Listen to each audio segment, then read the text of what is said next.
নমস্কাৰ স্বাগতম ইয়া হৈছে খবৰ মহানগৰৰ ষ্টুডিঅ'ত মই প্ৰাঞ্জল নগাঁৱৰ সামগুৰিত বানৰ সংহাৰ হুৰাহুৰে বাঢ়িছে কলঙৰ জলপৃষ্ঠ মিছা আৰু ডিজু জুৰিয়েদি কলঙলৈ প্ৰচণ্ড সোঁত কাৰ্বি পাহাৰত হোৱা ধাৰাসাৰ বৰষুণৰ বাবে বান কলঙৰ বাঢ়নী পানীয়ে বুঢ়াইছে সামগুৰিৰ বহু অঞ্চল পুনৰবাৰ জনাইছো নগাঁৱৰ সামগুৰিত বানে সংহাৰ চলাইছে হুৰাহুৰে বাঢ়িছে কলঙৰ জলপৃষ্ঠ মিছা আৰু ডিজু জুৰিয়েদি কলঙলৈ প্ৰচণ্ড সোঁত বৈছে কাৰ্বি পাহাৰত হোৱা ধাৰাসাৰ বৰষুণৰ বাবে বান কলঙৰ বাঢ়নী পানীয়ে বুঢ়াইছে সামগুৰিৰ বহু অঞ্চল উজনি অসমৰ বান বিভীষিকাৰ পাছত এতিয়া মধ্য অসমতো বানপানীয়ে কিছু আশংকা কঢ়িয়াই আনিছে কলঙৰ জলপৃষ্ঠ হুৰাহুৰে বাঢ়িছে যিটো উদ্বেগজনক হৈ পৰিছে সামগুৰি আৰু বিস্তীৰ্ণ অঞ্চলৰ বাবে মিছা আৰু ডিজু জুৰিয়েদি কলঙলৈ প্ৰচণ্ড সোঁত বৈছে কাৰণ কাৰ্বি পাহাৰত ধাৰাসাৰ বৰষুণ হৈ আছে যাৰ ফলতেই কলঙৰ পানী লাহে লাহে বাঢ়িব ধৰিছে ইতিমধ্যে সামগুৰিৰ বহু অঞ্চল বুঢ়াই পেলোৱাৰ খবৰ আহিছে আমাৰ সতীৰ্থ সাংবাদিকৰ সৈতে যোগাযোগ স্থাপন কৰিম জ্যেষ্ঠ সাংবাদিক নিলোৎপল বৰা লাইভত আছে নিলোৎপল অধিক তথ্য বিচাৰিছো আৰু দৃশ্যবোৰ চাব বিচাৰিছো আপোনাৰ জৰিয়তে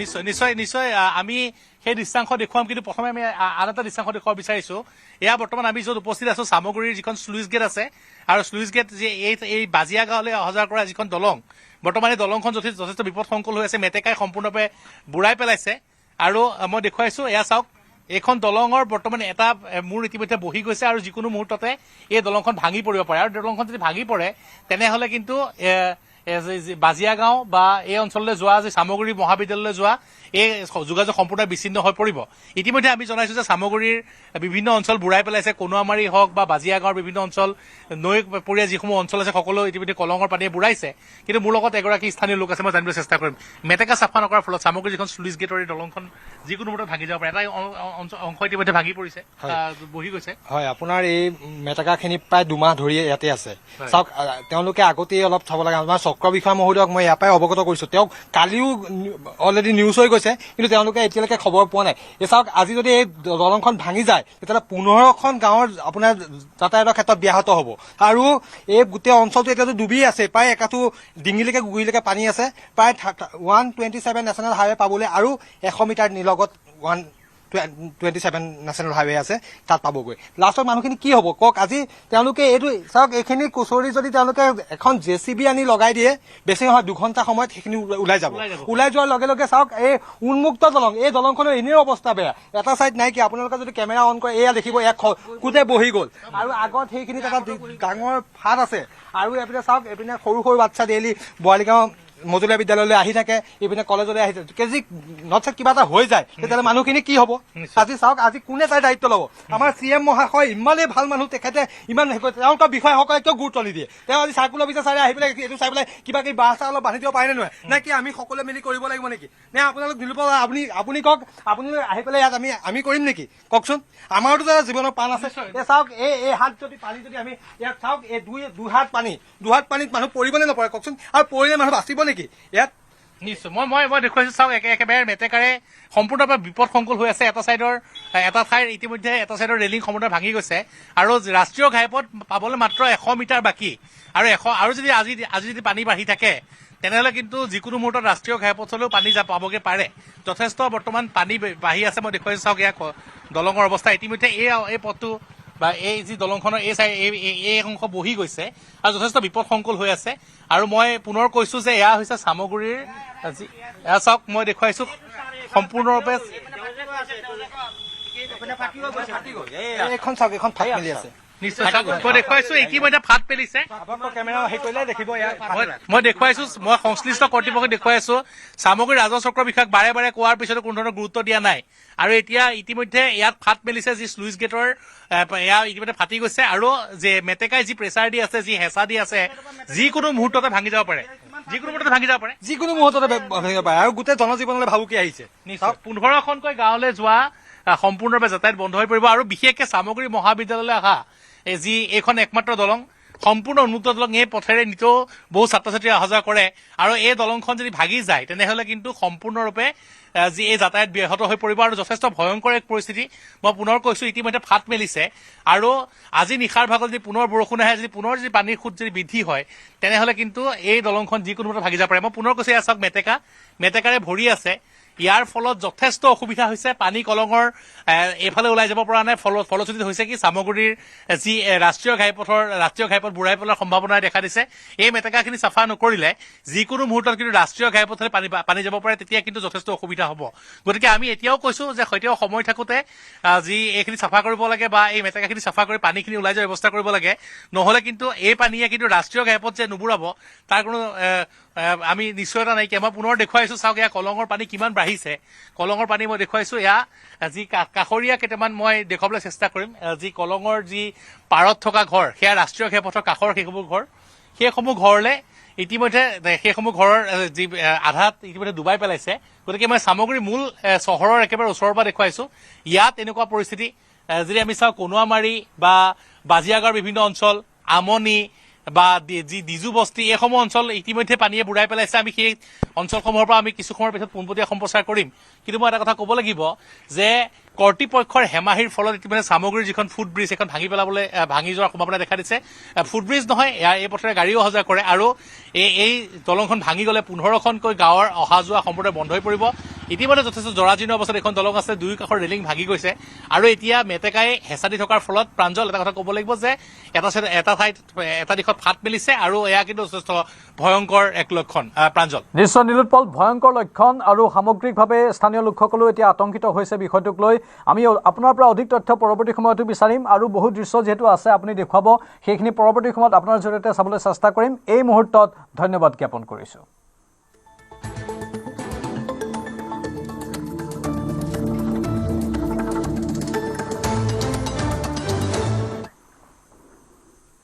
ইফালে নুমলীগড়ৰ পশ্চিম ধুদাঙত ছিগিল কৃষিবান্ধৰ ছিগা অংশদি পানীৰ প্ৰচণ্ড সোঁত। কেইবাখনো গাঁৱলৈ আহিছে অশনি সংকেত। কৃষিবান্ধ ছিগাৰ পাছতে আতংকিত হৈ পৰিছে ৰাইজ। নিৰাপদ আশ্ৰয় বিচাৰি হাহাকাৰ কৰিছে বন্যাৰ্তই। এয়া নুমলীগড়ৰ পশ্চিম ধুদাঙৰ খবৰ, য'ত কৃষিবান্ধ ছিগিছে। কৃষিবান্ধৰ ছিগা অংশদি পানীৰ প্ৰচণ্ড সোঁত বৈছে। কেইবাখনো গাঁৱলৈ আহিছে অশনি সংকেত। কৃষিবান্ধ ছিগাৰ পাছতে আতংকিত হৈ পৰিছে ৰাইজ। নিৰাপদ আশ্ৰয় বিচাৰি হাহাকাৰ কৰিছে বন্যাৰ্ত লোকে।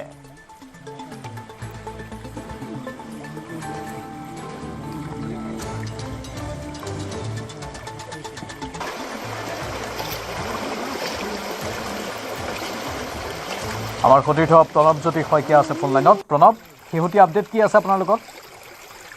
নিশ্চয়কৈ প্ৰাঞ্জল, ধনশিৰি নিকোচিষ্ট যি বান্ধ, সেই বানে 2টা দিনত সমগ্ৰ নুমলীগড় অঞ্চলটো আচলতে ধুৱাই নিছে বুলি এই মুহূৰ্তত ক'ব লাগিব। কাৰণ মৰঙী মৌজাৰে 15খনকৈ গাঁও বানত প্লাবিত হোৱাৰ সমান্তৰালভাৱে মহুৰা মৌজাৰ প্ৰায় 7খনৰো অধিক গাঁও বানত প্লাবিত হৈছে আৰু মৰঙী মৌজাৰ প্ৰায় 3,000 লোক বানত আক্ৰান্ত হৈছে আৰু সমান্তৰালভাৱে মহুৰা মৌজাৰ বোকাখাট বিধানসভা সমষ্টিৰ অন্তৰ্গত যিটো মহুৰা মৌজাৰ প্ৰায় 3,000ৰো অধিক লোক এই বানত আক্ৰান্ত হৈছে আৰু বৰ্তমানেও দেখা পোৱা গৈছে 2টাকৈ মাথাউৰি। মৰঙী মৌজাৰ যিটো নবিল আৰু কেন্দুগুৰি সংযোগী যিটো মাথাউৰি আছিলে সেইটো ইতিমধ্যে ছিঙি নিছে আৰু যাৰ ফলত লোকসকল আতংকিত হৈ আছে। আৰু সমান্তৰালভাৱে মহুৰা মৌজাৰ যিটো আচলতে বৰপাক অঞ্চলৰ যিটো কৃষিবান্ধ আছিলে ধুদাঙৰ, সেই কৃষিবান্ধটো ইতিমধ্যে ছিঙি পেলাইছে আৰু তাৰ ফলত বহুকেইটা অঞ্চলত ইতিমধ্যে পানী সোমাইছে আৰু লোকসকলৰ মাজত এক আতংকময় পৰিৱেশে বিৰাজ কৰিছে। প্ৰাঞ্জল, নিশ্চয়। আৰু প্ৰশাসনে কি ব্যৱস্থা লৈছে?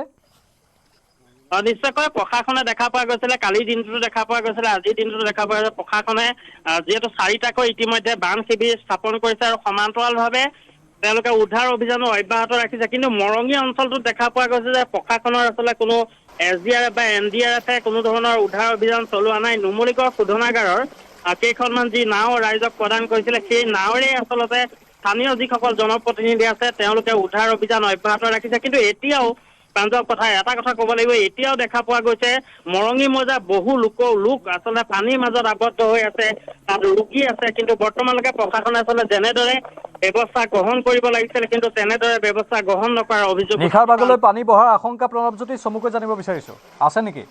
নিশ্চয়কৈ বতৰ যিহেতু ডাৱৰীয়া হৈ আছে আৰু দিনৰ ভাগত বৰষুণো দিছিলে, আচলতে নিশাৰ ভাগলৈ বান পৰিস্থিতি নুমলীগড়ত অধিক জটিল হোৱাৰ সম্ভাৱনা আছে। প্ৰাঞ্জল, প্ৰণৱ, ধন্যবাদ জনাইছো। ধৰ্ষণ কাণ্ডক লৈ উত্তাল তিনিচুকীয়াৰ তালাপ। ৩৭ নম্বৰ ৰাষ্ট্ৰীয় ঘাইপথ অৱৰোধ কৰি ৰাইজে সাব্যস্ত কৰে উত্তাল প্ৰতিবাদ। গোৰ্খা ছাত্ৰ সন্থাৰ তিনিচুকীয়া জিলা সমিতিৰ উদ্যোগত বিভিন্ন আঞ্চলিক সমিতি আৰু ৰাইজে প্ৰতিবাদ সাব্যস্ত কৰি উত্তাল কৰি তোলে পৰিৱেশ। ঘাইপথ অৱৰোধ কৰি ধৰ্ষণকাৰীক এনকাউণ্টাৰৰ দাবী প্ৰতিবাদকাৰী। শুকুৰবাৰে তালাপৰ খোৱাংচা বাগিচাত সংঘটিত হৈছিল এই জঘন্য ধৰ্ষণ কাণ্ড। এগৰাকী বিশেষভাৱে সক্ষম যুৱতীক ধৰ্ষণ কৰি বাগিচাত পেলাই থৈ আহিছিল পাপু আহমেদ নামৰ লম্পটটোৱে। ইতিমধ্যে আৰক্ষীয়ে গ্ৰেপ্তাৰ কৰিছে অভিযুক্ত পাপু আহমেদক।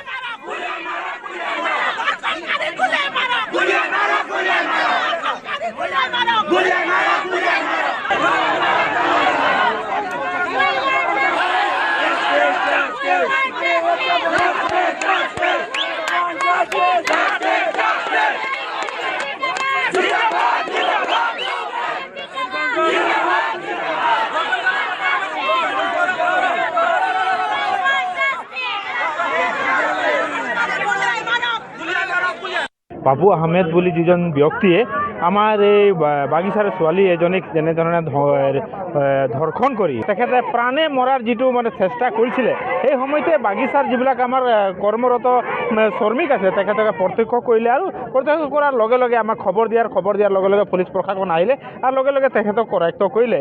গতিকে আমি সেই ঘটনাৰ লগত জড়িত পাপু আহমেদ যিজন ব্যক্তি, তেখেতক মানে পুলিচ প্ৰশাসনে এনকাউণ্টাৰ কৰিব লাগে। ফাৰ্ষ্ট এড আদালতৰ জৰিয়তে তেখেতক মানে শাস্তি প্ৰদান কৰিব লাগে বুলি আমি দাবী জনাইছোঁ। যিসকল দুখী, যিজন ব্যক্তিয়ে কৰি যাৰ কোনো ক্ষমা নাই। আমি বিচাৰিছোঁ তিনিচুকীয়া তালাপৰ পৰা এই ঠাইৰ পৰা তিনিচুকীয়া বাসী হিচাপে তিনিচুকীয়া জিলা ছাত্ৰ সন্থাই, গোৰ্খা ছাত্ৰ সন্থাই, চাহ জনজাতি ছাত্ৰ সন্থাই যে এটা উদাহৰণ হওক।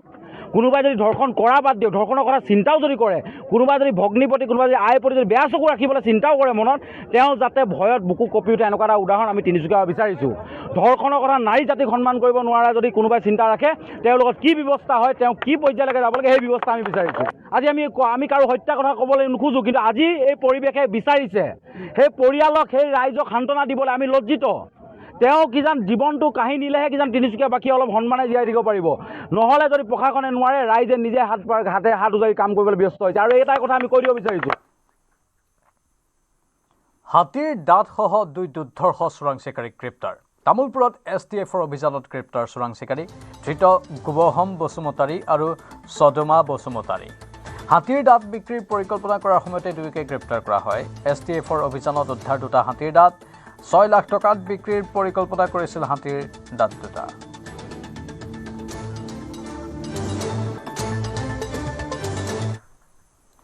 গুৱাহাটীৰ ফটাখিলামবাৰীত প্ৰাক্তন আৰক্ষী বিষয়াৰ ঘৰত চুৰি কাৰ্য। প্ৰাক্তন আৰক্ষী বিষয়াগৰাকীৰ লগতে আন 4 ঘৰতো যোৱা নিশা লুটপাট চলাই চোৰৰ দলে।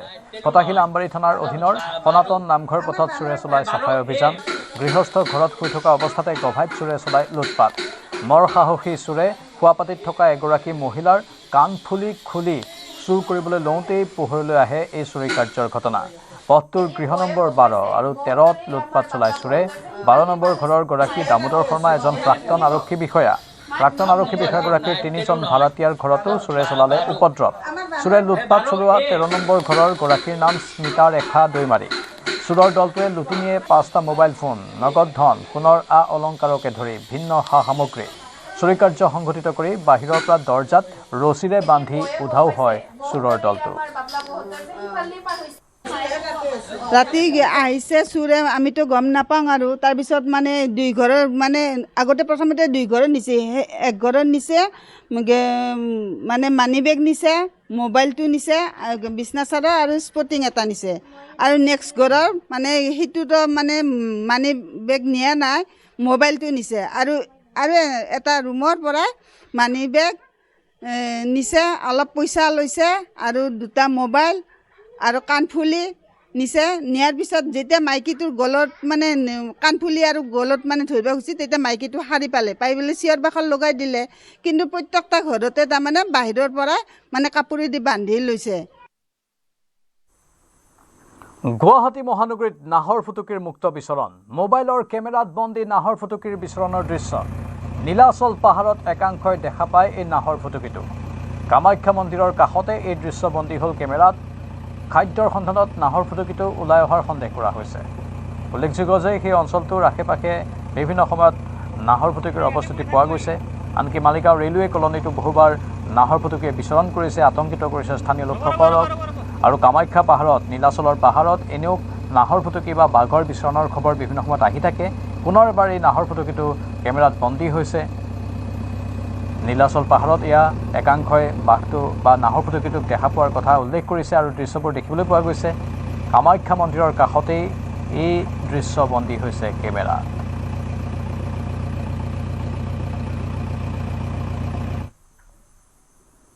যাত্ৰা পথতে মুখ্যমন্ত্ৰীক বহু বিবাহৰ অভিযোগ মহিলাৰ। অভিযুক্ত লোকজনৰ ঠিকনা বিচাৰিলে মুখ্যমন্ত্ৰীয়ে। অভিযুক্ত লোকজনক আইনমতে দণ্ডনীয় কৰাৰ আশ্বাস দিলে মুখ্যমন্ত্ৰীয়ে। মঙলদৈৰ মহিলাগৰাকীক স্বনিৰ্ভৰশীল হ'বলৈ আহ্বান মুখ্যমন্ত্ৰীৰ। প্ৰথমা পত্নীক বিচ্ছেদ নিদিয়াকৈ লোকজনে দ্বিতীয়বাৰ বিবাহ পাশত আবদ্ধ হোৱাৰ অভিযোগ এটি ল'ৰা সন্তানৰ মাতৃগৰাকীৰ।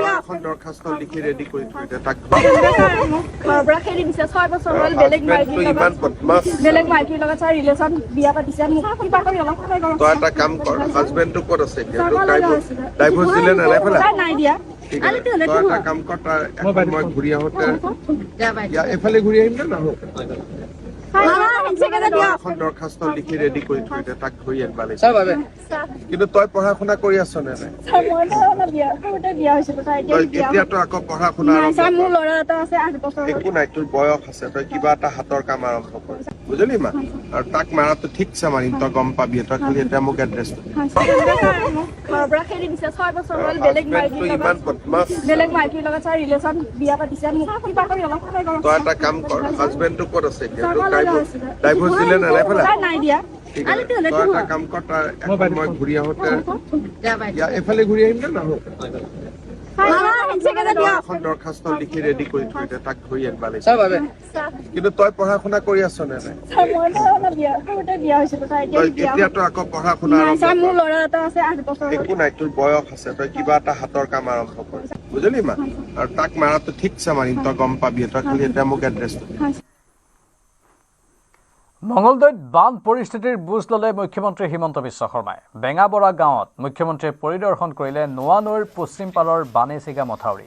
ভগ্ন মথাউৰি পৰিদৰ্শন কৰি পুনৰ নিৰ্মাণৰ আশ্বাস মুখ্যমন্ত্ৰীৰ। ভগ্ন মথাউৰি পৰিদৰ্শনৰ লগতে আশ্ৰয় শিবিৰত বন্যাৰ্তৰ দুখ দুৰ্গতি তথা অভাৱ অভিযোগৰ বুজ ল'লে মুখ্যমন্ত্ৰীয়ে। মুখ্যমন্ত্ৰীৰ লগত উপস্থিত আছিল মন্ত্ৰী অশোক সিংঘাল, মন্ত্ৰী নীলিমা দেৱী আৰু বিধায়ক পৰমানন্দ ৰাজবংশী। ভূটানৰ পৰা নামি অহা নোৱা নৈৰ বাঢ়নী পানীয়ে মথাউৰি ছিঙি নিয়াত প্লাবিত হৈছিল কেইবাখনো গাঁও।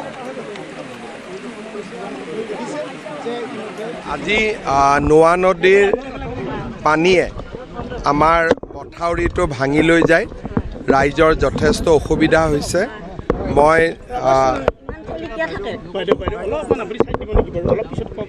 মই মথাউৰিটো চাব আহিছিলোঁ। আমাৰ মন্ত্ৰী অশোক সিংঘাল, নীলিমা দেৱী আৰু বিধায়ক পৰমানন্দ ৰাজবংশীও আছে। আমি ৱাটাৰ ৰিচোৰ্চ ডিপাৰ্টমেণ্টে যিখিনি কাম কৰি আছে তাকো চালোঁ আৰু ভৱিষ্যতে এই মথাউৰিটো শক্তিশালী কৰি নিৰ্মাণ কৰাৰ বিষয়েও আমি আলোচনা কৰিছোঁ। আমি যিমানখিনি পাৰোঁ, চৰকাৰী নিয়ম নীতিও আছে আৰু যিমান আমি এক্সট্ৰাকৈ পাৰোঁ, আমি যিমান পাৰোঁ ক্ষতিগ্ৰস্ত পৰিয়ালক সহায় কৰিম। নুমলীগড়ত ধনশিৰি নদীৰ বানে ধাৰণ কৰিছে কালৰূপ। বিল কেন্দুগুৰিৰ মথাউৰি ছিগি প্লাবিত হৈছে ন অঞ্চল। বানৰ কবলত খুমটাই সমষ্টিৰ অৰ্ধশতাধিক গাঁও। কৰ্দৈগুৰি, বৰবালিটোপ, কেন্দুগুৰি, মিঠাআম চাপৰি, জাতিপতীয়া, গান্ধীগাঁও আৰু নেপালীখুটি আদি অঞ্চলৰ শ পৰিয়াল আবদ্ধ হৈ পৰিছে বানত। বহু লোকে ঘৰৰ ভিতৰতে বন্দী হৈ থকাৰ বিপৰীতে শ লোকে ঘৰ দুৱাৰ এৰি ওখ স্থান আৰু আশ্ৰয় শিবিৰত আশ্ৰয় লৈছে। ধনশিৰিৰ জলপৃষ্ঠ এতিয়াও বিপদসীমাৰ ওপৰেৰে বৈ থকা বস্তুখিনি উলিয়াই লোৱা কি ক'ত লাগে। মানে আগতে পানী বাঢ়ি আছিলে যদিও কালি মাথাউৰি কেইবা জেগাতো ছিগিলে আৰু ছিগাৰ ফলত মানে আমাৰ ইয়াত মানে প্লাবিত হৈ গৈছে। কোনটো মাথাউৰি ছিগিলে? আমাৰ কেন্দুগুৰি আৰু নবিলৰ যিটো সংযোগী মানে মাথাউৰি সেইটো।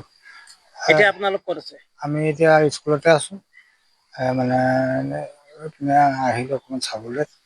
তথাপিতো মানে পানী দ্ৰুতগতিত বাঢ়ি আছে। কিমান মান মানুহ পানীত বুৰিছে এতিয়া? প্ৰায় 200 মান মানুহৰ ঘৰ প্ৰায় বুৰিছে বুলি ক'ব পাৰি। কিন্তু আমাৰ এতিয়া কেন্দুকী প্ৰাথমিক বিদ্যালয়ত 30 ঘৰৰ ওপৰৰ মানুহ মানে কালি গৈ পেলাই তাত আছেগৈ। উজনি অসমৰ বান বিধ্বস্ত 4খন জিলাত ক্ষতিগ্ৰস্ত লোকৰ ক্ষতিপূৰণ বিতৰণৰ প্ৰক্ৰিয়াৰ অগ্ৰগতি। আজি অন্ত পৰিল বানত ক্ষতিগ্ৰস্তৰ জৰীপৰ লগত জড়িত কৰ্মচাৰীসকলৰ প্ৰশিক্ষণ। দেওবাৰৰ পৰা আৰম্ভ হ'ব ক্ষতিগ্ৰস্তৰ জৰীপৰ কাম। 30 আগষ্টৰ ভিতৰত জৰীপৰ কাম সম্পূৰ্ণ কৰাৰ লক্ষ্য চৰকাৰৰ। 15 ছেপ্টেম্বৰৰ ভিতৰত পুনৰীক্ষণ প্ৰক্ৰিয়া সম্পূৰ্ণ কৰি নিয়ম অনুসৰি বানাক্ৰান্তসকলক প্ৰদান কৰা হ'ব ক্ষতিপূৰণ। আমাৰ আজি প্ৰতিখন জিলাত 4খন জিলাত আমাৰ প্ৰশিক্ষণ হৈ আছে। কাক প্ৰশিক্ষণ দিছোঁ আমি? যিসকলে ঘৰে ঘৰে গৈ অহাকালিৰ পৰা জৰীপ কৰিব, প্ৰত্যেকজনকে আমি আজি প্ৰশিক্ষণ দিছোঁ।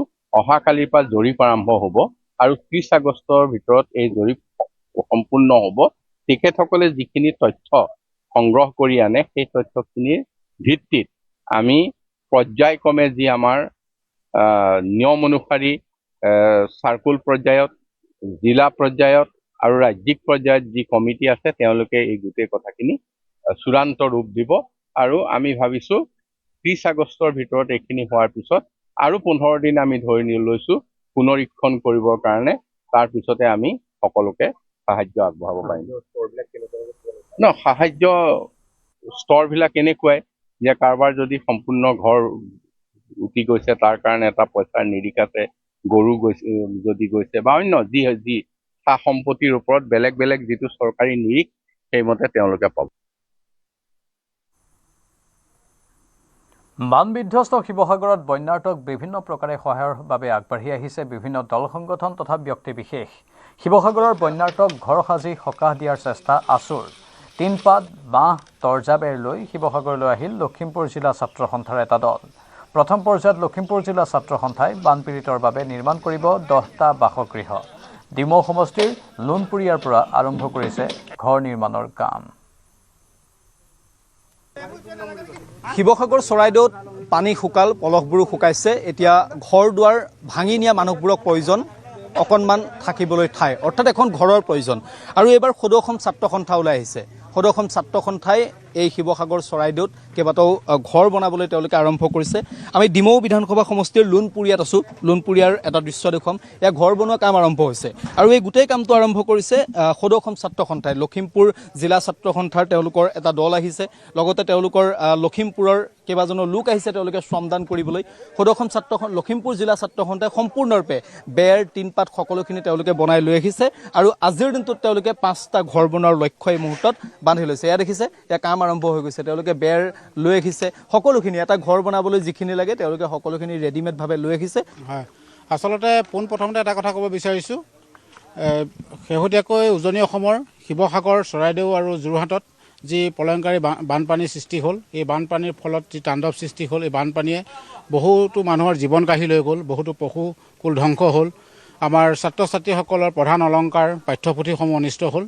আৰু যিদিনাখনৰ পৰা এই বানপানী হ'ল, বানপানী কবলত আমাৰ উজনি অসমৰ 3খন জিলাৰ লোকসকল পৰিছিল। তাৰপিছতে সমগ্ৰ অসমৰ প্ৰতিটো স্তৰৰ ৰাইজে আহি স্বতঃস্ফূৰ্তভাৱে কোনোৱে যদি অন্নদান কৰিছে, কোনোবাই বস্ত্ৰদান কৰিছে, কোনোবাই জলদান কৰিছে, এনেধৰণে বিভিন্ন সামগ্ৰীসমূহ তেখেতে প্ৰদান কৰিছে। আৰু নিৰৱচ্ছিন্নভাৱে সদৌ অসম ছাত্ৰ সন্থাৰ সমগ্ৰ অসমৰ প্ৰতিখন জিলা, মহকুমা ছাত্ৰ সন্থা, আঞ্চলিক ছাত্ৰ সন্থা, শাখা ছাত্ৰ সন্থা প্ৰতিগৰাকী ছাত্ৰকৰ্মী আহি অসমৰ বিভিন্ন প্ৰান্তৰ পৰা আহি চৰাইদেউ, শিৱসাগৰ আৰু যোৰহাটত তেখেতসকলে সেৱা প্ৰদান কৰিছে, ৰাইজক সেৱা প্ৰদান কৰিছে। অন্ন হওক, বস্ত্ৰ হওক, জল হওক, আন বিভিন্ন ধৰণৰ সামগ্ৰী বস্তু তেখেতসকলে প্ৰদান কৰিছে। আৰু শেহতীয়াকৈ আজি আমি সদৌ লখিমপুৰ জিলা ছাত্ৰ সন্থাই এই শিৱসাগৰ জিলাৰ শিমলুগুৰি অঞ্চলত আমি এটা ক্ষুদ্ৰ প্ৰয়াস কৰিছোঁ। কেইবাঘৰ ব্যক্তিৰ ঘৰ ইতিমধ্যে জাহ গৈছে। এই ঘৰসমূহ যাতে আমি অকণমান মেৰামতি কৰি দিব পাৰোঁ তাৰ মানসেৰে প্ৰায় আজি 10টা পৰিয়ালৰ বাবে আমি ঘৰ নিৰ্মাণ কৰি দিবলৈ প্ৰয়াস কৰিছোঁ। আৰু এই ক্ষেত্ৰত আমাক এই অঞ্চলৰ তথা সদৌ শিৱসাগৰ জিলা ছাত্ৰ সন্থাৰ সন্মানীয় সভাপতি মানৱ হাজৰিকা ডাঙৰীয়া আছে, তেখেতে আমাক সহায় সহযোগ কৰিছে। আৰু আশা ৰাখিছোঁ অনাগত দিনত অসমৰ ৰাইজৰ বিভিন্ন সময়ত দুৰ্গতি হোৱাৰ সময়ত আমি প্ৰতিটো ৰাইজৰ কাষত সদৌ অসম ছাত্ৰ সন্থাই তেখেতসকলৰ গা চাহটো লৈ তেখেতসকলৰ কাষত সদায় থিয় হৈ থাকিম। সংহাৰী বানৰ কবলত পৰা বিধ্বস্ত অঞ্চলসমূহত স্বাভাৱিক অৱস্থা ঘূৰাই আনিবলৈ ব্যাপক সেৱা কাৰ্যসূচী অব্যাহত ৰাখিছে ৰাষ্ট্ৰীয় স্বয়ংসেৱক সংঘই। নাজিৰা সমজিলাৰ অন্তৰ্গত বানপীড়িত বিহুবৰ নেপালীখুটিত RSSৰ 250জনীয়া এটা দলে দিন ৰাতি একাকাৰ কৰি বানাক্ৰান্তসকলক পুনৰ সংস্থাপনৰ সেৱা আগবঢ়াইছে। বানত সৰ্বশান্ত তথা গৃহহীন হৈ পৰা পৰিয়ালসমূহৰ বাবে RSSৰ সদস্যসকলে সামূহিকভাৱে নতুন গৃহ নিৰ্মাণৰ কাম চলাই নিছে। ইয়াৰ উপৰি অনাময় ব্যৱস্থা, চাফ চিকুণতা আৰু অন্যান্য জৰুৰী প্ৰয়োজনীয় কাম কাজতো RSSৰ সদস্যসকলে নিৰৱচ্ছিন্নভাৱে স্থানীয় ৰাইজক সহায়ৰ হাত আগবঢ়াইছে। तो ये विपद में, ये कलामिति में हम सब इसमें सहयोग कर रहे हैं, सबको मदद दे रहा हूँ, मेंटल एनकरेजमेंट दे रहा हूँ। तो मैं सोचता हूँ ये लोग एक नया life very shortly they will gain आ जाएगी। तो ये मेरा शुभेच्छा है सबको लिए। तो भविष्य में ये नहीं होगा, इसका लिए सरकार देखना है, क्योंकि ये इसे ऑर्डिनरी फ्लड नहीं है मेरा ख्याल से, एक मैन मेड डिजास्टर है ऐसा लगता है। तो ये डिजास्टर फिर ना हो, इसके लिए कोई चिंता करना है, कोई प्लानिंग करना है। নাজিৰাৰ বান বিধ্বস্ত বিহুবৰ নেপালী খুঁটিত সহায়ৰ হাত আগবঢ়াইছে ইউটিউবাৰ তথা ইনফ্লুৱেঞ্চাৰৰ দল বি বয়জে। বানে ঘৰ দুৱাৰ তছনছ কৰি গৃহহীন কৰি পেলোৱা কেইবাটাও দুৰ্ভগীয়া পৰিয়ালক বি বয়জে স্থানীয় কেইবাগৰাকীও ইউটিউবাৰৰ সহযোগত নিৰ্মাণ কৰি দিছে ঘৰ। বানাক্ৰান্ত লোকসকলক নতুনকৈ আশ্ৰয় প্ৰদানৰ উদ্দেশ্যে নিজ হাতেৰে গৃহ নিৰ্মাণৰ কাম হাতত লৈছে জনপ্ৰিয় ইউটিউবাৰ তথা ইনফ্লুৱেঞ্চাৰৰ দল বি বয়জে। 19 জুলাইৰ ভয়ংকৰ বানে নিঃশেষ কৰি থৈ যোৱা নেপালী খুঁটিত উপস্থিত হৈছেহি বি বয়জ। জনপ্ৰিয় ইউটিউবাৰ বি বয়জ আহি এই স্থানত উপস্থিত হৈছেহি আৰু তেওঁ ইয়াত গৃহহীন লোকসকলৰ বাবে গৃহ নিৰ্মাণৰ কাম আৰম্ভ কৰিছে আজিৰ পৰা। तो यहाँ पे तो बहुत ज़्यादा अभी जैसे कि देखने को मिल रहा है कि सबका घर मतलब तबाही हो गया। यहाँ पे अभी सुनने को मिला है कि आके देखा है अभी कहीं पे मतलब गाय मर के मतलब उसका वो हो गया। वहाँ पे तो इवन एक इंसान का मतलब हड्डी वगैरह अभी भी पड़ा हुआ है। जैसे कि ये सब देख के मेरे को बहुत बुरा लग रहा है।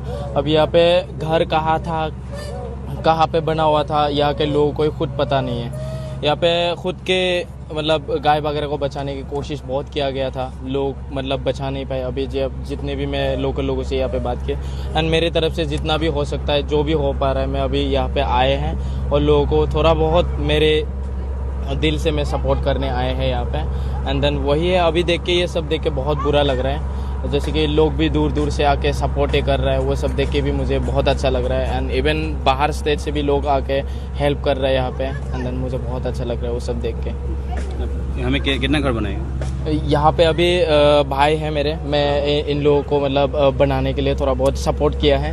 एंड जितने भी घर बनेगा अब हम लोग डिसाइड कर लेगा, जितने भी मतलब जिनको ज़रूरतमंद है, जिनको एक्चुअल में घर की ज़रूरत है, जिनको एक्चुअल में सहायता की ज़रूरत है, उन लोगों को मतलब प्रोवाइड करा जाएगा। हमारे टीम मतलब भाई की टीम तो बातचीत कर लिया जाएगा। उनके घर ओनर जिनके मतलब घर टूट गया उनसे बात कर लिया जाएगा पहले कि किनको ज़रूरत था, किनको ज़रूरत नहीं है। जिनको एक्चुअल में ज़रूरत है, जो मतलब एक्चुअल में ख़ुद बना नहीं पा रहे हैं, उन लोगों को मतलब बना के देने वाला है। तो ये इनिशिएटिव है। অসমৰ ইউটিউবাৰসকলৰ সহযোগত তেওঁ আচলতে গৃহ নিৰ্মাণৰ কাম আৰম্ভ কৰিছে আজিৰ পৰা। আৰু এজন আছে স্থানীয় যিটো পৰিকল্পনা কৰা হৈছে, কি কৰা হ'ব?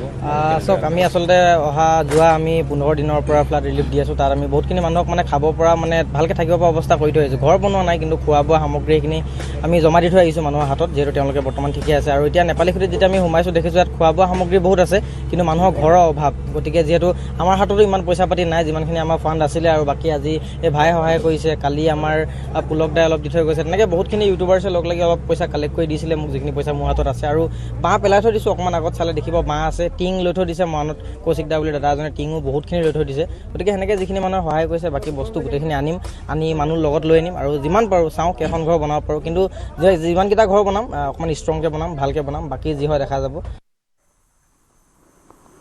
মধ্য অসমতো বানৰ তাণ্ডৱ অব্যাহত আছে। হোজাই জিলাৰ নীলবাগানৰ চান্দানপুৰত বিগত দিনসমূহত কেতিয়াও পানী নোহোৱা শুকান অঞ্চলত সৃষ্টি হৈছে বান। বানৰ কবলত পৰি সৰ্বশান্ত হৈ পৰিছে সহস্ৰাধিক লোক। জলমগ্ন হৈ পৰিছে বিস্তীৰ্ণ অঞ্চল, যাৰ ফলত জনজীৱন সম্পূৰ্ণৰূপে স্তব্ধ হৈ পৰিছে। এতিয়ালৈকে কোনো খবৰ লোৱা নাই জিলা প্ৰশাসন বা কোনো জনপ্ৰতিনিধিয়ে।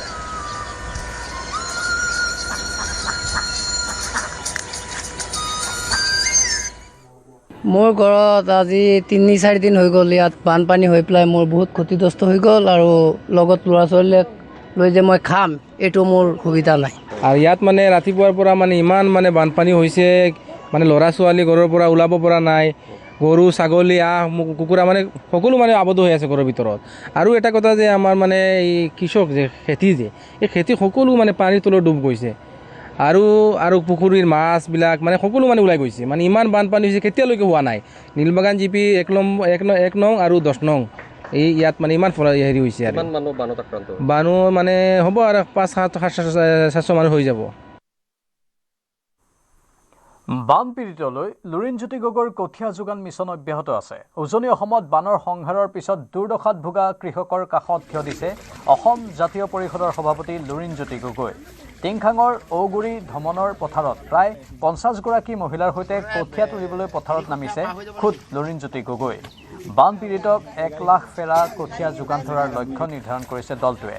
ইতিমধ্যে 20,000 ফেৰা কঠীয়া যোগান ধৰা হৈছে। দলটোৱে কঠীয়া যোগান ধৰাৰ লগতে দলৰ ৰোৱনীসকলে নিজেই গৈ বানপীড়িত অঞ্চলৰ পথাৰত ৰুইছে কঠীয়া। ইতিমধ্যে বানপীড়িত কেইবাখনো গাঁৱত গৈ 50ৰ পৰা 60গৰাকী মহিলাই স্বতঃস্ফূৰ্তভাৱে ৰোৱনীৰ কাম কৰিছে। উল্লেখযোগ্য যে বান বিধ্বস্ত কৃষক ৰাইজক ৰঞ্জিত, আইজং, প্ৰজেক্ট লাহি আৰু আইটি লাহি আদি উন্নতমানৰ ধানৰ কঠীয়া যোগান ধৰিছে লুৰিণজ্যোতি গগৈয়ে। আমাৰ যিটো কঠীয়া যোগানৰ যিটো আমাৰ এটা মিছন আছিলে, এই মিছনৰ অন্তৰ্গত আজি ঔগুৰি ধমনৰ এই কুলি গাঁৱত প্ৰায় 50গৰাকী মহিলাই একেলগে কঠীয়া তুলিছে। এইটো মই ভাবোঁ যে আমাৰ অসমীয়া সমাজ জীৱনৰ এইটো সাংস্কৃতিক বা যিটো অৰ্থনৈতিক ঐতিহ্য সেইটোকো ধৰি ৰাখিছে। লগতে খেতি বাতি চাৰিওফালে বানপানীয়ে ক'ৰবাত বহুত বেছি পলস পৰিছে, তাত খেতি কৰিব নোৱাৰে। কিছুমান ঠাইত পানী কমিছে, সেইবোৰ অঞ্চলত আমাৰ ৰাইজে গৈ এই অঞ্চলৰ মাজতে প্ৰায় 50গৰাকী মহিলা গৈ ৰুই থৈ আহিলে, ৰুইছে, কঠীয়া তুলি দিছে। আমাৰ এটা মিছন হিচাপে লৈছোঁ, কাৰণ 2 বিঘা যদি ভালকৈ খেতি হৈ যায়, ধান এনেও পলস পৰিছে অলপ, গোটেই বছৰটো চলিব পাৰিব। আমি হেল্পলাইন নম্বৰ দি দিছোঁ। এতিয়াও 6,338 ফেৰা কঠীয়াৰ এতিয়াও মানে মানুহৰ আবেদন আছে।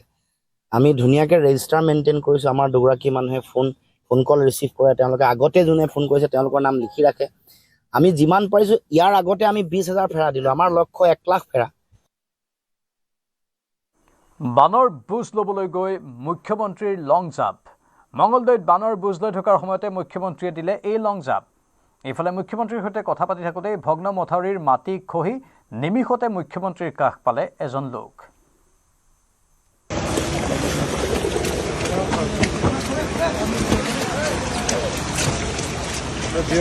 কিমান দিন লাগিব হৈ যাওঁতে? আমি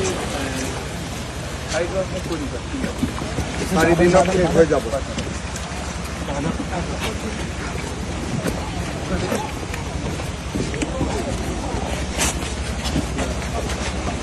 বাইদেউ দিয়ক, আপোনালোকৰ ফালেও পানী গৈছে নেকি? পানী গৈছে। মথাউৰিটো কিমান দূৰলৈকে আছে? 10 কিলোমিটাৰ নে 18? 12 কিলোমিটাৰ। ভালকৈ ঠিক ঠাক কৰি দিম দিয়ক। হা, মানে গোটেইখিনি একেলগে এবাৰতে ঠিক কৰি দিম।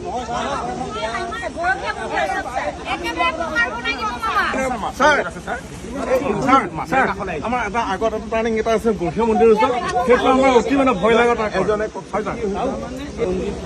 এইটো এটা গৰখীয়া মন্দিৰ আছে, মাথাউৰিটোৰ ওচৰতে নদীখন আহিছে। তাৰমানে যদি কিবা কাৰণে আমি মাথাউৰি ভাঙি দিয়ে, নদীখন ডাইৰেক্ট সিফালে গুচি যাব। সেইকাৰণে নদীখন এইখিনি মানে কাটিব দিছে। সেইটো যদি হৈ যায়,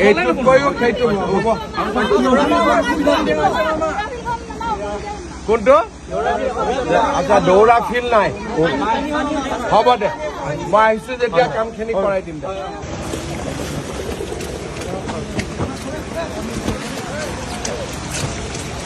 জিঅ' ট্ৰিপটো কিমান দিন লাগিব এইখিনি হৈ যাওঁতে? আমি 4 দিনত শেষ হৈ যাব।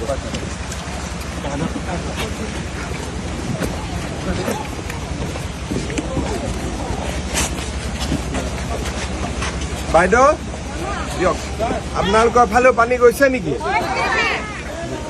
পানী গৈছে। মথাউৰিটো কিমান দূৰলৈকে আছে? কিমান 10 কিলোমিটাৰ নে 18? 12 কিলোমিটাৰ। 12 কিলোমিটাৰ। ভালকৈ ঠিক ঠাক কৰি দিম দিয়ক হা। মানে গোটেইখিনি একেলগে এবাৰতে ঠিক কৰি দিম।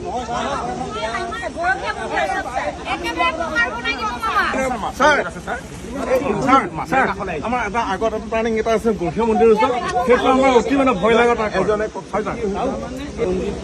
এইটো এটা গৰখীয়া মন্দিৰ আছে, মাথাউৰিটোৰ ওচৰতে নদীখন আহিছে তাৰমানে। যদি কিবা কাৰণে আমি মাথাউৰি ভাঙি দিয়ে নদীখন ডাইৰেক্ট সিফালে গুচি যাব, সেইকাৰণে নদীখন এইখিনি মানে কাটিব দিছে। ভয়াৱহ অৱস্থা সেইটো যদি হৈ যায়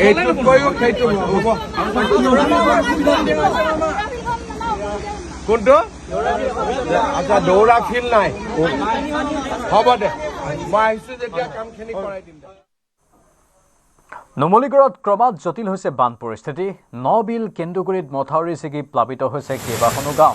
দুদিনত প্লাবিত হৈছে মৰঙীৰ 15খনকৈ গাঁও। বানৰ কবলত পৰিছে 4 সহস্ৰাধিক লোক। প্ৰশাসনে স্থাপন কৰা 4টা অস্থায়ী শিবিৰত আশ্ৰয় লৈছে 200ৰো অধিক লোকে। এতিয়াও পানীৰ তলত আছে শ শ বিঘা খেতিপথাৰ। বৰ্তমানেও বিপদসীমাৰ ওপৰেৰে বৈ আছে ধনশিৰিৰ জলস্তৰ। প্ৰায় 10টামান বজাত যিহেতু আমাৰ কেন্দুগুৰি নবিলৰ মাথাউৰিটো ভাগিছিলে 10টামান বজাত ভঙাৰ পিছতে মানুহখিনি আলৈ আথানি হোৱাতকৈ আমি নিজে গৈ পেলাই সকলো মানুহ 28টা পৰিয়াল আনিলোঁ। আৰু বৰ্তমানেও মানুহ আহি আছে, পানী বাঢ়ি গৈ আছে, যথেষ্টখিনি আপোনাৰ প্লাবিত হৈ আছে এতিয়া গাঁও। উপৰিও বাগৰিছে 2টা জেগাত ইতিমধ্যে মাথাউৰি ভাগিলেও। আমাৰ 3খন গাঁৱত টোটেল আপোনাৰ যদি আমি হাউচ হোল্ড বিচাৰোঁ, আমাৰ প্ৰায় 1000-1200 ইয়াত হাউচ হোল্ড আছে। চাৰ্কুল অফিচাৰ মহোদয়কো আমি জনাইছোঁ, এই বিষয়ে অৱগত কৰিছোঁ, আমি BDO ছাৰকো অৱগত কৰিছোঁ। অৱশ্যে তেওঁলোকে আমাক সহযোগ কৰি আছে, কিন্তু NDRF আৰু SDRFৰ কথাটো একচুৱেলি আমাক এতিয়ালৈকে দিয়াহি নাই। সেই বিষয়টো আমি কিন্তু এতিয়ালৈকে অৱগত নহয়। শিৱসাগৰৰ বন্যাৰ্তৰ কাষত আছাম পাব্লিক ৱৰ্কছ APWৰ সভাপতি অভিজিৎ শৰ্মাৰ নেতৃত্বত বন্যাৰ্তৰ মাজত বিতৰণ কৰে 5 কিলোগ্ৰাম ওজনৰ ৰন্ধন গেছ চিলিণ্ডাৰ, লাইটাৰ আদি সামগ্ৰী। কমল চাপৰি, গেন্ধেলা বস্তি আদি অঞ্চলত APWয়ে বিতৰণ কৰে বান সাহায্য। বানত ক্ষতিগ্ৰস্ত অঞ্চল পৰিদৰ্শনৰ লগতে বান পীড়িতৰ অভাৱ অভিযোগৰ বুজ লয় APWৰ প্ৰতিনিধি দলে।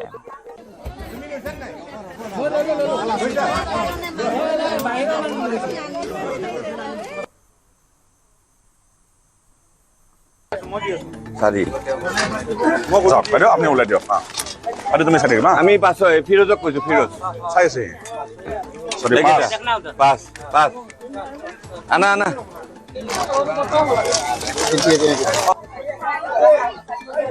বগাখন ন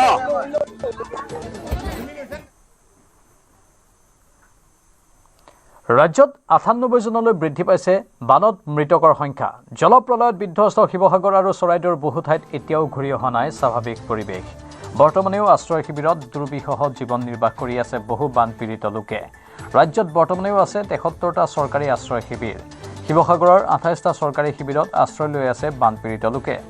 যোৰহাটত 15টা, গোলাঘাটত 14টা, দৰঙত 4টা, বিশ্বনাথত 2টা আৰু ধেমাজিত বৰ্তমানেও আছে এটা চৰকাৰী আশ্ৰয় শিবিৰ। শেহতীয়াকৈ বানত ক্ষতিগ্ৰস্ত হৈছে 13খন জিলা। আনহাতে গোলাঘাট আৰু নুমলীগড়ত বিপদসীমাৰ ওপৰেৰে বৈ আছে ধনশিৰি নৈ। সমান্তৰালকৈ শ্ৰীভূমিত বিপদসীমাৰ ওপৰেৰে বৈ আছে কুচিয়াৰা নৈ।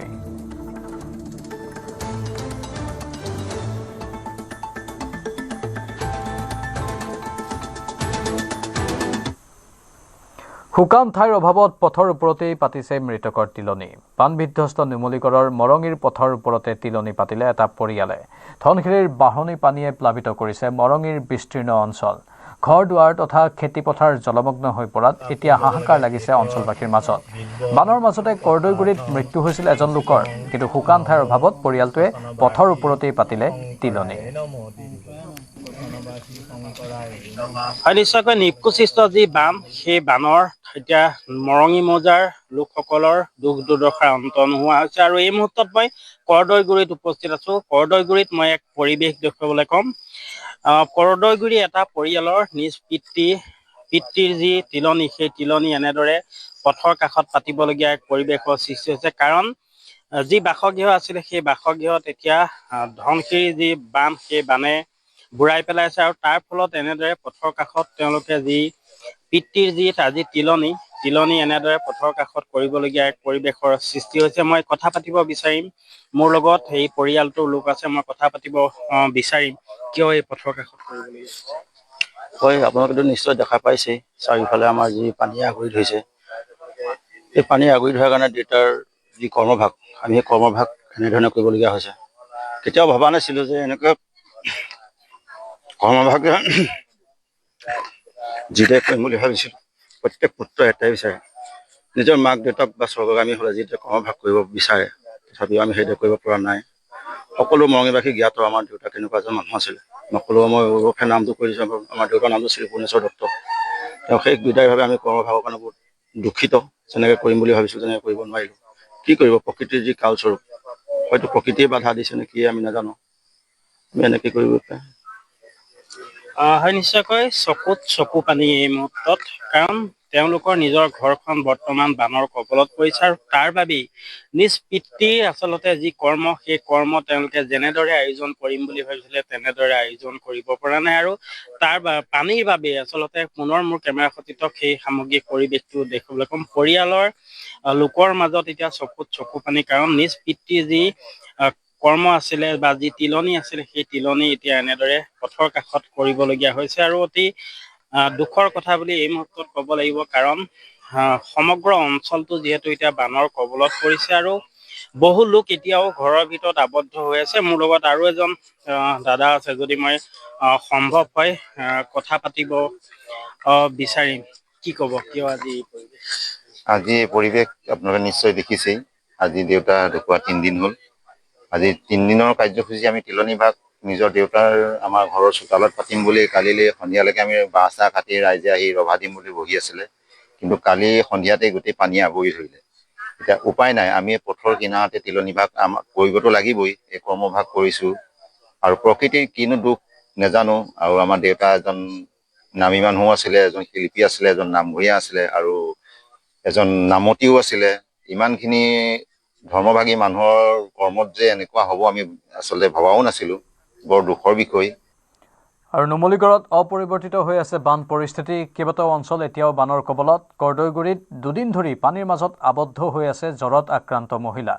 ইপিনে ধনশিৰিৰ বাঢ়নী পানীয়ে নিতৌ প্লাবিত কৰিছে ন অঞ্চল। আজিও জলমগ্ন হৈ আছে কেইবাটাও পৰিয়ালৰ বাসগৃহ তথা খেতিপথাৰ। চৰকাৰ প্ৰশাসনে উদ্ধাৰ অভিযান অব্যাহত ৰাখিছে যদিও এতিয়াও বাঢ়নী পানীৰ মাজত আবদ্ধ হৈ আছে বহু লোক। ইয়াত বৃহস্পতিবাৰ ৰাতিপুৱা আবদ্ধ হৈ আছে পানীৰ মাজত। কোনো মানুহ অহা নাই খবৰ ল'বলৈ। অকল গাঁও বানী বাইদেউ আহি স্কুললৈ ওলাই যাবলৈ কৈছে। স্কুললৈ ওলাই গ'লে কি হ'ব, মোৰ ঘৰত গৰু আছে, গাহৰি আছে, হাঁহ আছে। হাঁহটো পানীত আধা উঠি গ'ল, আধা পানীতে আছে। হাঁহ গঁৰাল ভৰি পানী ফুল হৈ গ'ল আৰু ঘৰৰ বয় বস্তু একো উলিয়াবই নোৱাৰিলে। নাও চাই একো সুবিধা নাই। আৰু তাতে মোৰ সেই ৰাতিপুৱাই জ্বৰ হৈছে।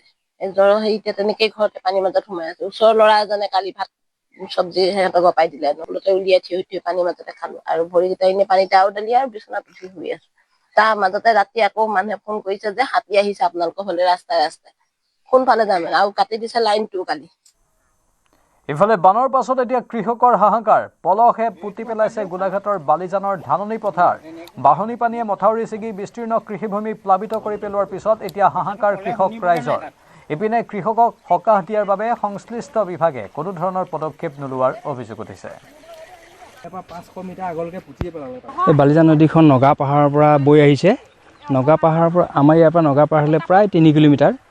আৰু পাহাৰৰ পৰা যেতিয়া পাহাৰত মানে নগা পাহাৰ দাঁতি খৈখৰীয়া অঞ্চলত যেতিয়া প্ৰবল বৰষুণ হয়, বৰষুণ দিয়াৰ লগে লগে ফেনে ফুটুকাৰে বালিজান নদীখন বাঢ়ি আহি বালি আহি থাকে। বালিটো ওপৰলৈ উঠি আহে আৰু নৈ মথাউৰি ভাঙি যেনি তেনি মানে মানুহৰ ধাননি পথাৰত ক্ষতি সাধন কৰে। এতিয়া এই যিখন এতিয়া ইয়াত ফটো দেখুৱাইছে, ইয়াত আমাৰ গাঁওখনৰে আমাৰ কাকডঙা হাবি গাঁও 8 নং ব্লকৰ প্ৰায় 15 ঘৰ মানুহৰ কমেও 10 পুৰা মাটি খেতি মাটি বালিয়ে পুতি পেলালে।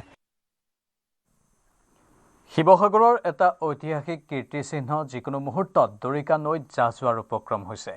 19 জুলাইৰ বানে ভাঙি থৈ গ'ল শিমলুগুৰিৰ ঐতিহাসিক শিলৰ সাঁকোৰ এটা স্তম্ভ। সাঁকোখনৰ কেইবাটাও অংশ ফাট মেলাও পৰিলক্ষিত হৈছে। স্বৰ্গদেউ প্ৰতাপ সিংহৰ ৰাজত্বকালত নিৰ্মাণ কৰা হৈছিল এই সাঁকোখন। প্ৰত্নতত্ত্ব সঞ্চালকালয়েও ঐতিহাসিক সাঁকোখনৰ বিশেষ দায়িত্ব লোৱা নাছিল বুলি অভিযোগ উত্থাপন কৰিছে স্থানীয় লোকে। বিভাগটোৰ গাফিলতিৰ বাবে জহি খহি গৈছিল সাঁকোখন।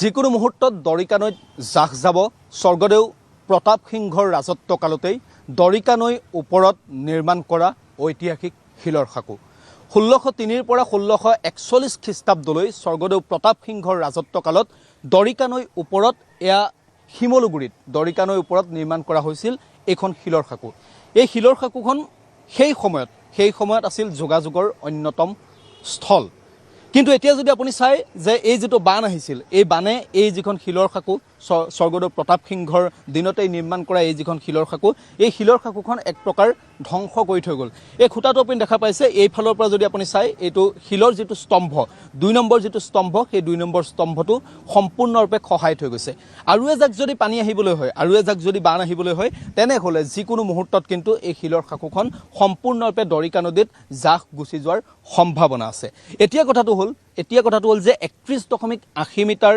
দীঘল এই যিখন শিলৰ সাঁকো এই শিলৰ সাঁকোখন স্বৰ্গদেউ প্ৰতাপ সিংহৰ ৰাজত্ব কালতে নিৰ্মাণ কৰা হৈছিল কিন্তু কথাটো হ'ল যে বানে এই শিলৰ সাঁকোখন ধ্বংস কৰিবলৈ কেনেদৰে সুযোগ পালে কৰবাত প্ৰত্নতত্ত্ব বিভাগৰ গাফিলতি আছিল নেকি প্ৰত্নতত্ত্ব সঞ্চালকালয়ৰ অধীনত এই শিলৰ সাঁকোখন আছিল তেওঁলোকে সংৰক্ষণৰ ব্যৱস্থা কিমান কৰিছিল এই যিখন শিলৰ সাঁকো এই ঐতিহাসিক শিলৰ সাঁকোখনৰ সংৰক্ষণৰ ব্যৱস্থা কিমান কৰিছিল তাক লৈ প্ৰশ্ন উত্থাপিত হৈছে স্থানীয় লোক আছে অকমান দাদা এফালে হকচোন আপুনি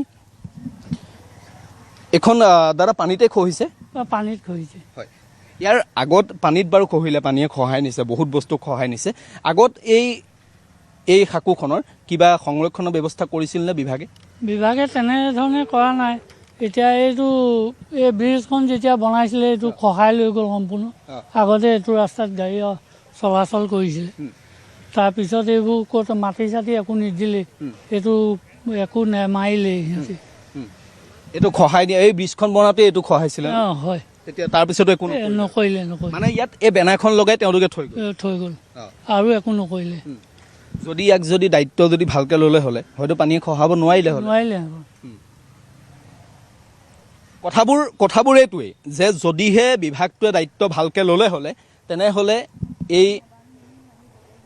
মই এই সাঁকোখন পানীয়ে নখহাব বুলি মই কোৱা নাই পানীয়ে খহাব প্ৰাকৃতিক দুৰ্যোগৰ লগত প্ৰকৃতিৰ লগত কোনো আচলতে হেৰি কৰিব নোৱাৰি কিন্তু কথাটো হ'ল যে ইয়াৰ দায়িত্বখিনি ল'ব লাগিছিল অন্ততঃ দায়িত্বখিনি ল'ব লাগিছিল কিন্তু সেই দায়িত্বখিনি নল'লে এতিয়া কথাটো হ'ল যে আমাক স্থানীয় লোকে কৈছে এই যিখন দৰিকা নদীৰ ওপৰত নতুনকৈ দলং নিৰ্মাণ কৰা হৈছিল নাজিৰাৰ পৰা সোণাৰী সংযোগী বা এইফালে লাকুৱা সংযোগী এইফালে গড়মূৰ সংযোগী যিখন দলং নিৰ্মাণ কৰা হৈছিল দলংখন নিৰ্মাণ কৰাৰ সময়ছোৱাতে এই সাঁকোখনৰ এই প্ৰান্তটো খহাই নিছিল ইয়াত আগতে কিন্তু এই সাঁকোখনেদিয়ে গাড়ী চলিছিল হয়নে আগতে এই সাঁকোখনেদিয়ে গাড়ী চলিছিল এই প্ৰান্তটো খহাই নিয়াৰ পাছতো এতিয়ালৈকে তেওঁলোকে ইয়াত অন্ততঃ এটা ব্যৱস্থা নকৰিলে যে এই এৰিয়াটো অন্ততঃ সাঁকোখন মানুহে খোজকাঢ়িব পৰা অন্ততঃ উপযোগী হৈ থাকক যে গাড়ী ইয়াত নাযায় গাড়ী যাবও নালাগে সেইখিনি আমিও নিবিচাৰোঁ দলং এখন থকাৰ পাছত ইয়াত মানুহ এইফালেদি যাব নালাগে গাড়ী যাব নালাগে অন্ততঃ খোজকাঢ়িব পৰা উপযোগী কৰি তোলক এই কামখিনি অন্ততঃ প্ৰত্নতত্ত্ব সঞ্চালকালয় বিভাগটোৱে কৰিব লাগিছিল নে নাই নকৰিলে কাৰণ এয়া হৈছে তেওঁলোকৰ গাফিলতি তেওঁলোকৰ কৰিবলৈ মনে নাই তেওঁলোকক ঐতিহাসিক কীৰ্তিচিহ্নসমূহ সংৰক্ষণৰ দায়িত্ব দিয়া হৈছে কিন্তু তেওঁলোকে কি কৰিছে আমি প্ৰায়ভাগ আমি প্ৰত্নতত্ত্ব সঞ্চালকালয়ৰ বিভাগৰ অধীনত থকা আমি ঐতিহাসিক কীৰ্তিচিহ্ন দেখা পাইছোঁ এনেকুৱা ধৰণৰ এটা জহি খহি যোৱা ৰূপ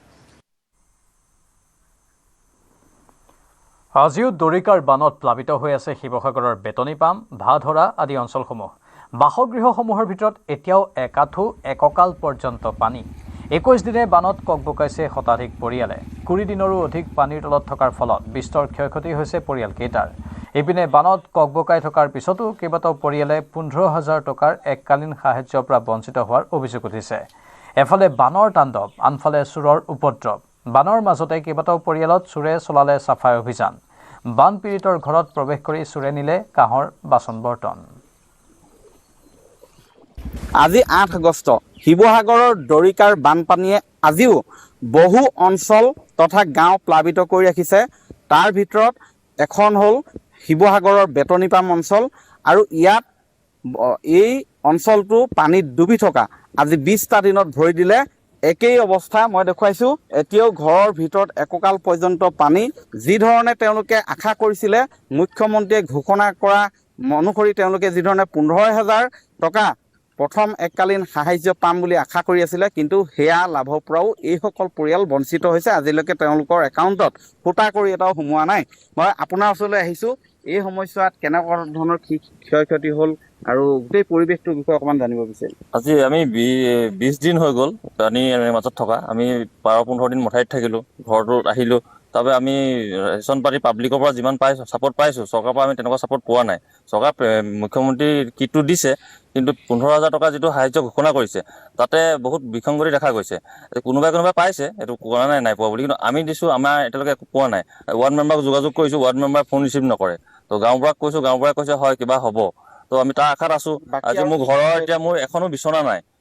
তাৰ উপৰি মোৰ ইমান দুখৰ মাজতো চোৰে মোৰ গোটেই কাঁহৰ বাচন বৰ্তনৰ পৰা আদি কৰি কাঁহী বাতি চব লৈ গুচি গ'ল ডিভান ভাঙি পিনে। মোৰ একো শুবলৈ জেগা নাই। এতিয়া টিউপাল পাৰি গৈছোঁ বানপানীৰ মাজতে।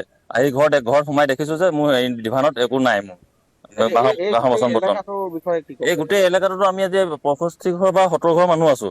আজি চব মানুহ আমাৰ বালিবাট চাৰিআলি যিটো বাঁহগড় মথাউৰি, বালিবাট চাৰিআলি মথাউৰিত চবে শিবিৰ পাতি আশ্ৰয় লৈ আছে, টিউপাল তৰি আছে। তাতে ৰাতি আপোনাৰ এইটো প্ৰকৃতিৰ যিটো তাণ্ডৱ, তেনেকে সৰু ল'ৰা ছোৱালী মানুহে তেনেকে জীৱন সংগ্ৰাম অব্যাহত ৰাখিছে। আজি আমি কিমান দিনৰ পিছত গাঁৱলৈ যাব পাৰিম সেইটোতো চাগে মই ক'বই নোৱাৰিম এতিয়া, যদি এনেকুৱা হৈ থাকে প্ৰকৃতিৰ। খেতি পথাৰটো সম্পূৰ্ণ লছ। আজি মোৰ গাহৰি উঠি গ'ল, ছাগলী মৰি গ'ল, হাঁহ নাই, কুকুৰা মৰি গ'ল। আমি লোন লৈ কৰা মানুহ আমি চব। মুখ্যমন্ত্ৰীৰ পৰা কিবা এটা সাহায্য পাইছিলোঁ, 10,000 টকা গোটৰ, সেইভাগে আমি কিবা কিবি গঁৰাল চৰাল বনাই কিবা এটা কাম কৰিছিলোঁ নিৰ্বাচনৰ আগত। কিন্তু আজি চব মহিমা, কালি বতাহে গঁৰালো ভাঙি পেলাইছে। কুকুৰা হাঁহটো গ'লেই, আজি বতাহ মোৰ ছাগলী গ'ল। যোৱা নিশা যিটো ধুমুহা আহিলে মোৰ গঁৰালটো ভাঙি পেলালে। তো ছাগলী উঠি গ'ল, গাহৰি উঠি গ'ল। এতিয়া কি কৰিম ভাবি পোৱা নাই। এতিয়া মুখ্যমন্ত্ৰীয়ে কৈছিলে যে 6 মন্থৰ ঋণ কিবা ৰেহাই ঘোষণা, তাৰো বেংকৰ পৰা মই একো সুদ পোৱা নাই। গৈছিলোঁ বেংকত। এই 15,000 লাভৰ ক্ষেত্ৰত আচলতে কি ধৰণে আপোনালোকে এতিয়ালৈকে সোমোৱা নাই? 15,000 কথাটো আমি যিজন কিবা বানপানী নোহোৱা ঠাইত পাইছে, কিছুমান শুনিছোঁ 30,000 পাইছে, কোনোবাই একে ঘৰৰ 2-3টা মানুহো পাইছে। কিন্তু প্ৰকৃত যিসকল আমি পোৱা নাই। ক্ষতিগ্ৰস্ত আজি পৰ্যন্ত মই দেখুৱাইছোঁ, এইবিলাক বাসগৃহ যিবিলাকৰ ভিতৰত এতিয়াও এককাল পানী, তেওঁলোকে ঘৰত প্ৰৱেশ কৰিব পৰা নাই। ঘৰটো আহে, চাই যায় পানী শুকাইছে নাই, আৰু একে অৱস্থাত দেখে। বাইদেউ আপোনাৰ ওচৰলৈ আহিছোঁ, এই সমস্যা কি ধৰণে পাৰ কৰিছে? মোৰ বস্তু ধ্বংস হৈছে। চব ৰোৱাৰ পৰা কঠীয়া আদি কৰি চব ধ্বংস হৈ গৈছে। এতিয়ালৈকে ল'ৰাৰ ডকুমেণ্টছ এখনো নাইকিয়া হ'ল, একো বস্তুৱে নাইকিয়া হ'ল। ঘৰ অকল মানুহকেইটা বাচি থাকি মথাউৰিৰ ওপৰত আছোঁ। এতিয়া বৰষুণৰ বতৰত থাকিব নোৱাৰা হৈছোঁ, ল'ৰা ছোৱালী লৈ। ৰাতি বৰষুণ আহে, নোহোৱা হৈছে। এনেকুৱা কষ্ট জীয়াই আছোঁ। একোৱে বস্তু নাইকিয়া হৈছে। ঘৰ এটা চুৰ কৰি লৈ গৈছে মানুহে বস্তু। ঘৰটো অকল চাবলৈহে আহোঁ, ঘৰলৈ আহি পেলাই চকু পানী ওলাই যায়। এনেকুৱা অৱস্থা হৈ গৈছে। একো চৰকাৰৰ পৰা সুবিধা পোৱাই নাই আজিলৈকে। অভিনেতা হিমাংশু প্ৰসাদ দাসৰ বিৰুদ্ধে নলবাৰী থানাত এজাহাৰ সনাতনী বীৰ হিন্দু সেনাৰ। সনাতন হিন্দু ধৰ্মৰ ধৰ্মীয় গ্ৰন্থ ৰামায়ণ মহাভাৰতত ঋষিমুনিসকলে অসভ্য কাহিনী লিখা বুলি মন্তব্য কৰাৰ পিছতেই সৰব হৈ উঠিছে সনাতনী বীৰ হিন্দু সেনা।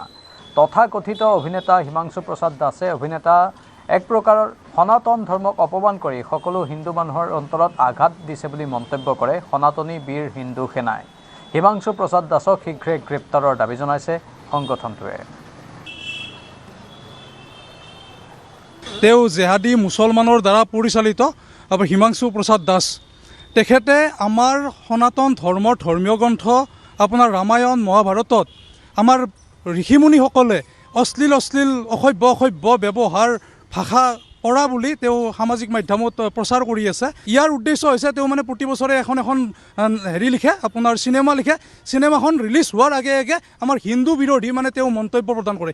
ইয়াৰ আগত আপোনাৰ হেনুমেন নেকি এখন চিনেমা তেওঁ ৰিলিজ কৰিছিলে। তেতিয়া আমাৰ ভগৱানক হনুমানক তেওঁ ঠেলা চলাই তেওঁ এডভাৰটাইজ কৰিছিলে। তেওঁ প্ৰতি বছৰে আমাৰ সনাতন হিন্দু ধৰ্মকে অপমান কৰি আছে। তেওঁ জেহাদী চক্ৰৰ দ্বাৰা পৰিচালিত হৈ কিনে আমাৰ প্ৰতিবাৰে এখন থিয়েটাৰ বা আপোনাৰ ধৰি লওক চিনেমা লিখিব, তাত আপোনাৰ আমাৰ হিন্দু দেৱ দেৱীক অপমান কৰিব। এইবিলাক আমি চাই নাথাকিম। বিপদে যেন লগ এৰা নাই শিৱসাগৰবাসীক। প্ৰলয়ংকৰী বানে উটুৱাই নিলে ঘৰ দুৱাৰ। তাৰপিছত আকৌ ভূতৰ ওপৰত দানৱপুৰ আদি নিশা পুনৰ প্ৰচণ্ড ধুমুহা বৰষুণে উৰুৱাই নিলে পথ মথাউৰিত আশ্ৰয় লৈ থকা বন্যাৰ্তৰ শিবিৰ।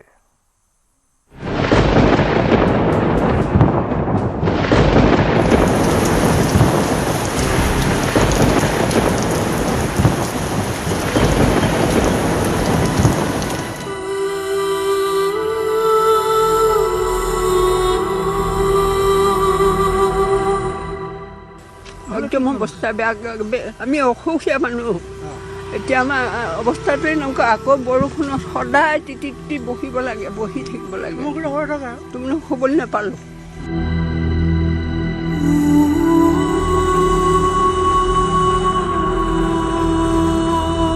বৰষুণ দিলে বাগৰি আহে পানীটো বতাহ নামাৰিলে পানীটো বাগৰি আহে এতিয়া ক'ত হ'ম আমি বিচনা আনিবলৈও উপায় নাই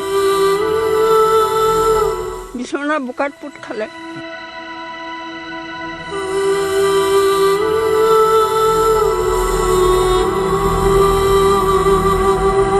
টিপালটো উৰুৱাই লৈ গ'ল ছোৱালীজনী সৰু ল'ৰা এজনী আছে তাইকে লৈ সাৱটি সেনেকৈ আছোঁ আৰু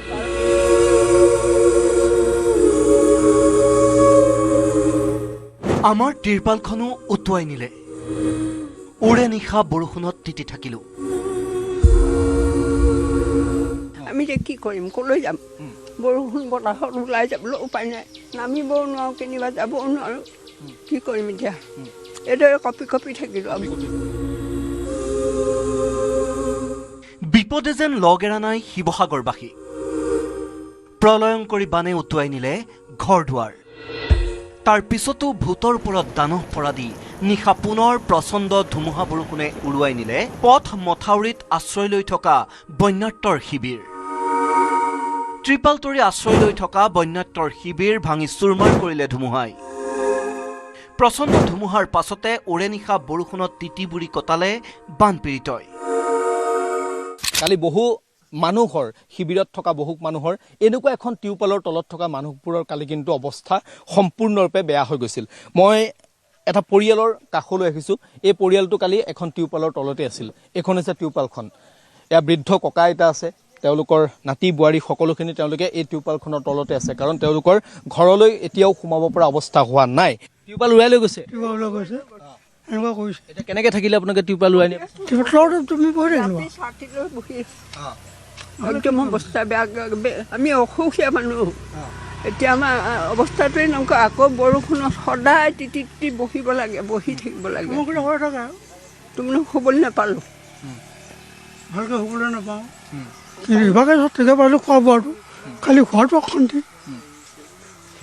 পালে বৰষুণ দিলে বাগৰি আহে পানীটো বতাহ নামাৰিলে পানীটো বাগৰি আহে এতিয়া ক'ত হ'ম আমি বিচনা আনিবলৈও উপায় নাই বিচনা বোকাত পোত খালে নাই বিচনা মানে আকৌ নতুনকৈ বিচনা কিনিবলৈ আমাৰ উপায় নাই আমাৰ মানে আৰ্থিক অৱস্থা গৰীব শ্ৰেণী মানুহ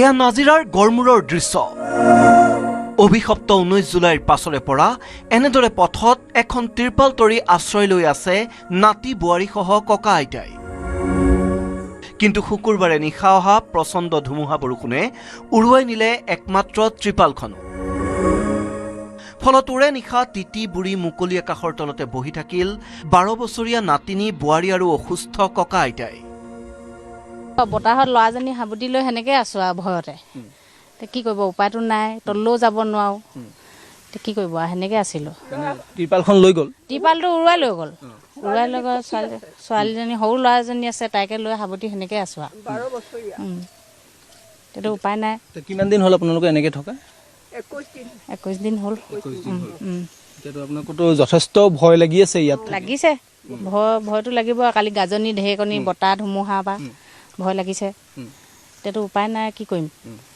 এইবোৰ চাগে উৰাই লৈ গৈছে কালি চব উৰাই লৈ গ'ল এতিয়া চৰকাৰে দিয়া 15,000 আমি পোৱা নাই সেইটো এতিয়া নাই পোৱা তাকো পোৱা হ'লেও কিবা এটা কৰিবলৈ হ'লে সেইটোও পোৱা নাই আমি এতিয়া